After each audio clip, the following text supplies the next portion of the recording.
আনিস খানের কথা ছাদ থেকে ফেলে মেরে দেবো হলো, বিচার পেল না কিন্তু আনিস খান ভাই আমার। কাসেম সিদ্দিকী ভাইজান ভীষণ প্রতিবাদ করেছিল, সেই লেভেলের। আমাদের আরজিকর কাণ্ড বিচার পেল না, আবু সিদ্দিক বিচার পেল না। এই বাংলায় কোনো বিচার নেই। আর কাসেম সিদ্দিকী ভাইজান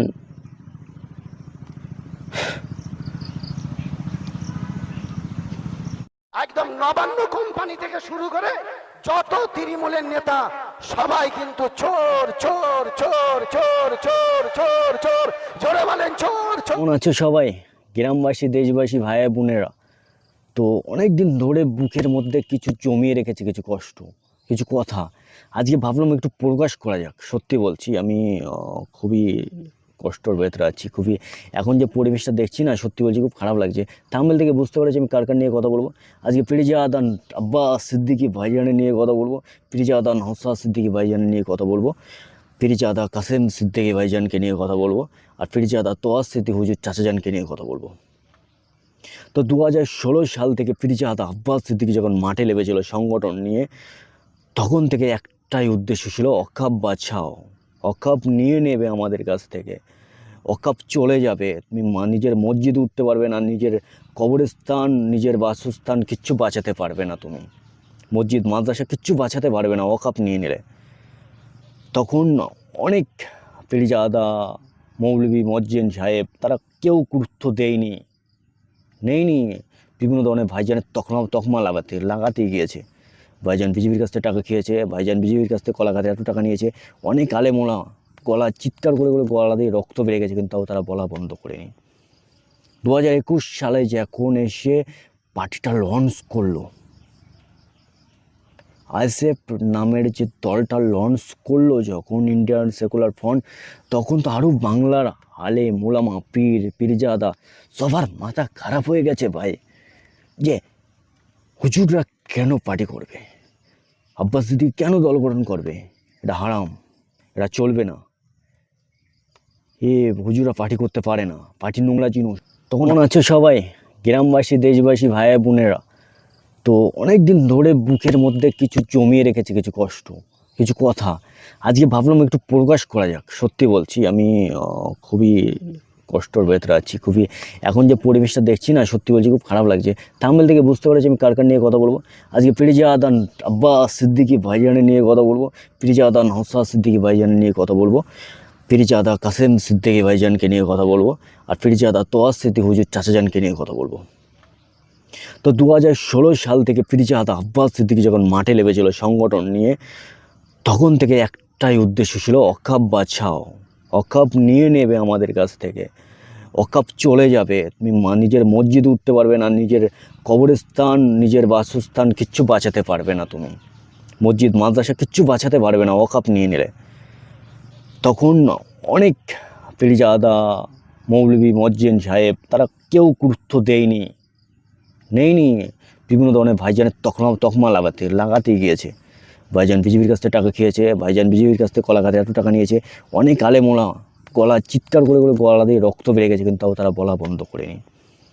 2021 সালে যখন এসে পার্টিটা লঞ্চ করলো, আইএসএফ নামের যে দলটা লঞ্চ করলো যখন, ইন্ডিয়ান সেকুলার ফ্রন্ট, তখন তো আরও বাংলার আলে মোলামা পীরজাদা সবার মাথা খারাপ হয়ে গেছে ভাই, যে হুজুররা কেন পার্টি করবে, আব্বাস সিদ্দিকী কেন দল গঠন করবে, এটা হারাম, এটা চলবে না। হুজুররা পার্টি করতে পারে না, পার্টি নোংরা জিনিস। তখন রাতের ঘুম উড়ে গেছিলো সবার, কেন করবে? সত্যি বলছি, তখন রাস্তা দিয়ে গেলেই ভাইজানের মানুষ এমন এমন কথা পড়াও করিনি, আমরা দাঁড়িয়ে আছি সেই একই জায়গায়, নড়াতে পারিনি। তো 2025 সাল একটা অন্যরকম পরিবেশ হয়ে গেছে। যে কাসেম সিদ্দিকী ভাইজানকে নিয়ে একটু কথা বলি। যখন নওশাদ সিদ্দিকী ভাইজানকে যখন কলকাতা থেকে যখন টানতে টানতে যখন ওনাকে ধরে নিয়ে যায়, তখন কাসেম সিদ্দিকী ভাইজানের ভূমিকা ছিল এক অন্যরকম দেখার মতন। ওই সময় উনি অনেক কিছু বলেছিল যে টিএমসিদের যত নেতাকর্মী আছে ওনাদের জানাজা পড়া হারাম, ওনাদের জানাজা পড়া যাবে না, ওনাদের মরে গেলে ওদের নবান্নর সামনে টাঙিয়ে দিয়ে আসতে হবে। টিএমসির যত নেতাকর্মী সবাই চোর, গলা চিৎকার করে বলেছিল। আর সেই মানুষটাই আজ 2000 ওই টাইমটাই বলেছিল আনিস খান সময়, আনিস খানের যখন মারে সেই সময় হতো না তো ওই 21 সালে বলেছিল, ওই নওশাদ ভাইজানকে যখন ধরে নিয়ে তখনই বলেছিল হয়তো যে হয়তো আমি যা করে দিয়েছি দিতে পারে।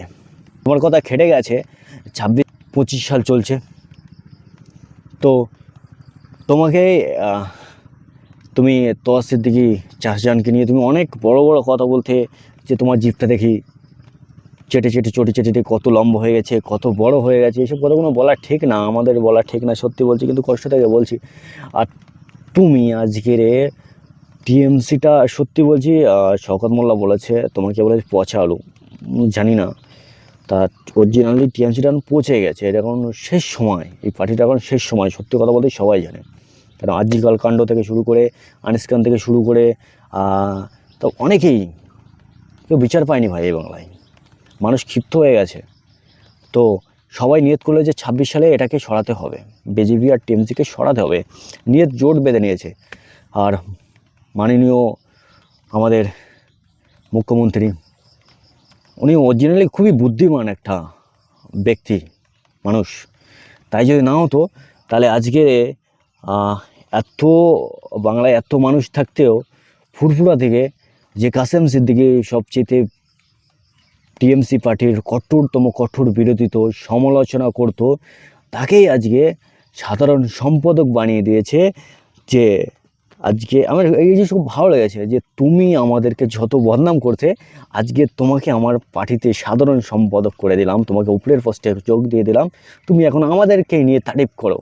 তাই সত্যি বলছি, সন্দেশখালীতে গিয়েছিল ওই দিনকে অবশ্যই তারিফ করেছে অভিষেক বন্দ্যোপাধ্যায়, মাননীয় মুখ্যমন্ত্রী মমতা ব্যানার্জির অনেক তারিফ করেছে। তো অরিজিনালি একটা ভাবার বিষয়, যে পার্টির নামে এত দুর্নাম বদনাম আছে, সেই মানুষটা একটা অন্য কী বলতো, কচু শাক দিয়ে মাছ দেখা, তাহলে মাছ পচে গেছে। তো তাই ফিরজাদা কাসেম সিদ্দিকী আমি ছোটো করতে চাচ্ছি না, তবু বলছি যে কচু শাক বানিয়ে দেওয়া হয়েছে, মাছটাকে কচু শাকের তলায় চেপে দিয়েছে, তাহলে পচে গেছে তো দুর্গন্ধ পাচ্ছে, কচু শাকের তলায় কাসেম সিদ্দিকী দিয়ে চেপে দেওয়ার চিন্তা মনে হয়েছে। দেখো ফুরফুরা থেকে আমাদের সাথেই আছে, আমি তোমাদেরকে একটা বড় একটা পোস্টে দিয়ে দিয়েছি, আমি তোমাদেরকে কতটা অশ্রদ্ধ করি, সংখ্যালঘু ভাইয়েরা তোমাদেরকে কতটা চাই, তা তোমরা এখন আমাদেরকে সাপোর্ট করো, তোমরা আবার আমাদের চলে আসো। তোয়া সিদ্দিকী হুজুর চাচাজান আরেকটা কথা বলেছে, যে ভাঙড়ে যেহেতু তোয়া সিদ্দিকী চাচাজান প্রতিনিয়ত নওশাদ সিদ্দিকী ভাইজান যখন যেতে, তখন এই কথাটা বলেছিল যে নওশাদ সিদ্দিকী ভাঙড়ে এমন অবস্থা হবে যে জীবনে রাজনীতিতে যাওয়ার নাম পড়বে না, ওকে কি বলে এমন কথা বলেছিল। আজকে 2025 সালে এসে আমরা অনেক কিছুই দেখছি। মাঝখানে বলেছিল তোয়া সিদ্দিকী চাচাজান যে নওশাদ সিদ্দিকী কখনোই টিএমসিতে যাবেন না, আমার কিছুদিন পরে বললো নওশাদ সিদ্দিকী টিএমসিতে যাবে। আবার যখন কাসেম সিদ্দিকী ভাইজান যখন টিএমসিতে যোগদান করলো, এখন কি বলছে, ভাঙড়ে নওশাদ সিদ্দিকী ভাইজান জিতবে, আরও হয়তো 2-5টা সিট নিয়ে আবার 26-এ ময়দানে আসতে পারে। তো সত্যি কথা বলতে এখনকার যে সময়টা যে দেখতে পাচ্ছি, কখন কেরা কার দলে গান গাচ্ছে ভাই বোঝাও বড় মুশকিল। আমরা সাধারণ মানুষগুলো পেরেশানির মধ্যে পড়ে যাচ্ছি কিছু মানুষের জন্য। সত্যি বলছি, তোমরা আমার একটা জিনিস ভালো লেগেছে, কাসেম সিদ্দিকী ভাইজান অনেক দিন থেকে পার্টিতে আসবে, কিন্তু কোন পার্টিতে আসবে সেটাই বুঝতে পারছিল না। কিছুদিন আগে যেন ভাঙড়ে বলেছিল যে আবার নওশাদ সিদ্দিকী যদি আমার ছোটো ভাই যদি আমাকে যদি কোনো জায়গায় দাঁড় করে, আমি দাঁড়াবো না কেন, আমার ভাইয়ের পাশে থাকবো। মমতা দিদি সাথে এই সুযোগটা কাজে লাগালো যে এনাকে আমার দলে টানতে হবে, সে কোনো হার হালাতে টুস করে টোপ দিয়েছে, উঠে গেছে, মাছ বসিয়ে দিয়েছে। তো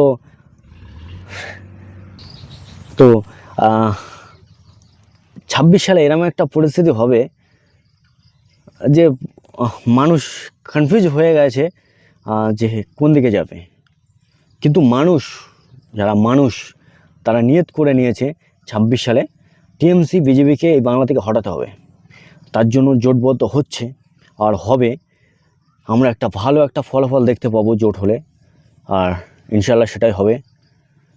আর কাসেম সিদ্দিকী যাক, কাসেম সিদ্দিকী ভাইজান যাক, আর যেই যাক না কেন, যে জিনিস একবার পচতে লেগে যায়, এক বস্তা আলুর মধ্যে যদি এক বস্তা, তাই এখন টিএমসি পার্টিটা এরকম হয়েছে, মনে করে এক বস্তা আলুর মধ্যে পুরো আলুটাই পচে গেছে, দুর্গন্ধ বাড়াচ্ছে, মানুষ নিতে পারছে না, এরকম একটা পরিস্থিতি। আর কাসেম সিদ্দিকীকে আমি একটা ফ্রেশ আলু বলবো, ঠিক আছে? কেন আগে অন্য পার্টির যোগদান করিনি কোনো পার্টিতে, সেই অভিজ্ঞতায় আমি একটা ফ্রেশ আলু বলবো। সকালবেলা আগে বলে দিয়েছে পচা আলু, আমি ও কথাটা বলতে না, আমি বলতে চাচ্ছি যে প্রিজাদা কাসেম সিদ্দিকী একটা ফ্রেশ আলু।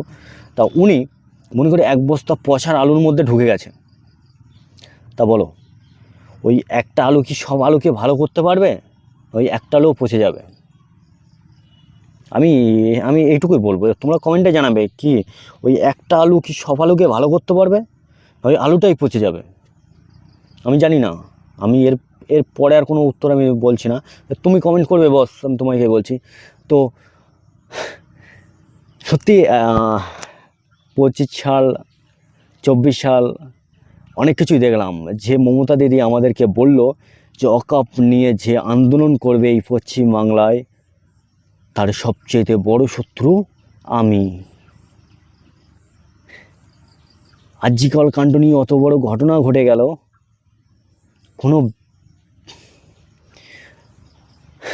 হানিস খান মরে গেল, কোনো বিচার নেই।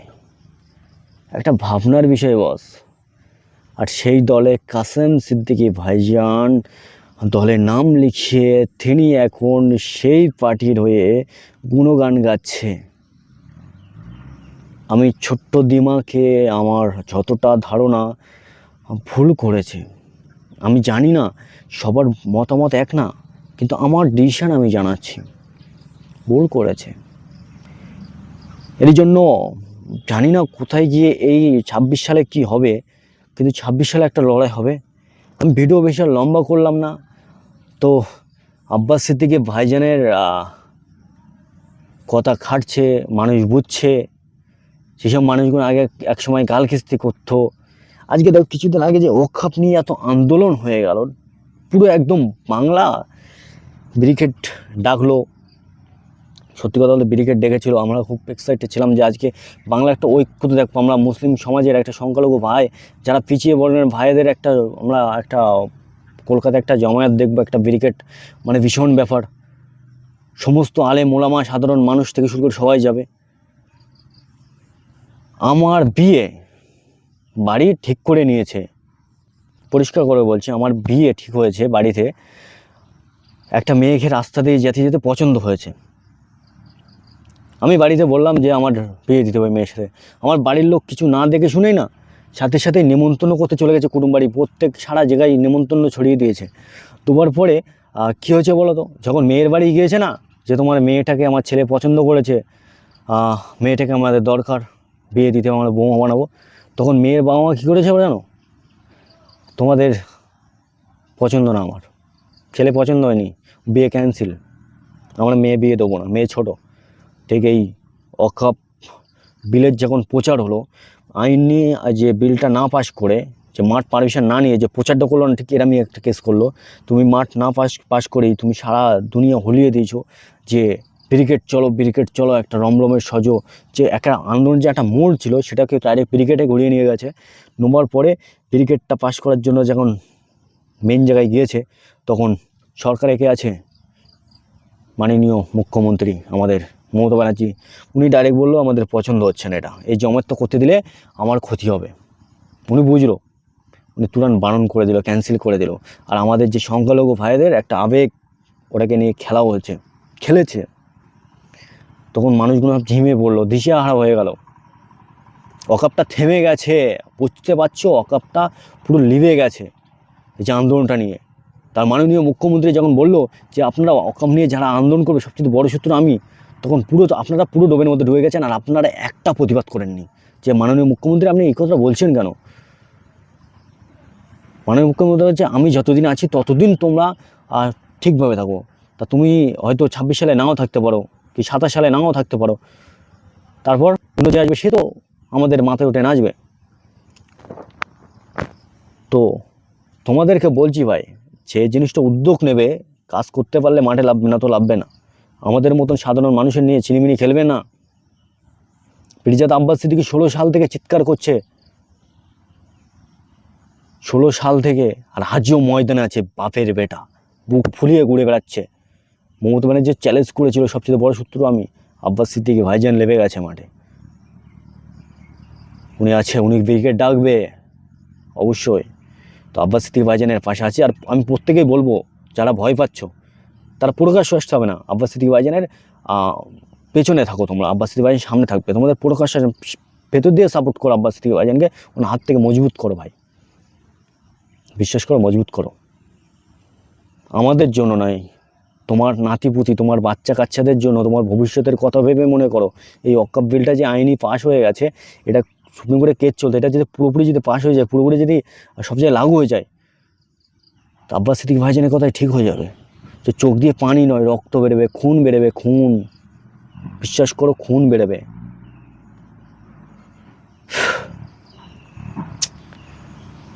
তো ভালো থাকবেন, সুস্থ থাকবেন, আর ভিডিওটা শেয়ার করবেন।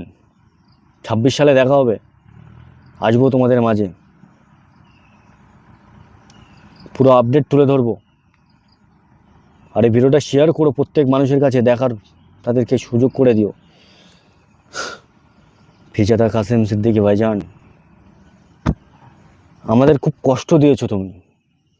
তুমি যদি ওই দলটা বাদ দিয়ে অন্য যে কোনো দলে যেতে, আমরা মেনে নিতে পারতাম, আমরা মানতে পারছি না ভাই, আমরা সাধারণ মানুষ মানতে পারছি না।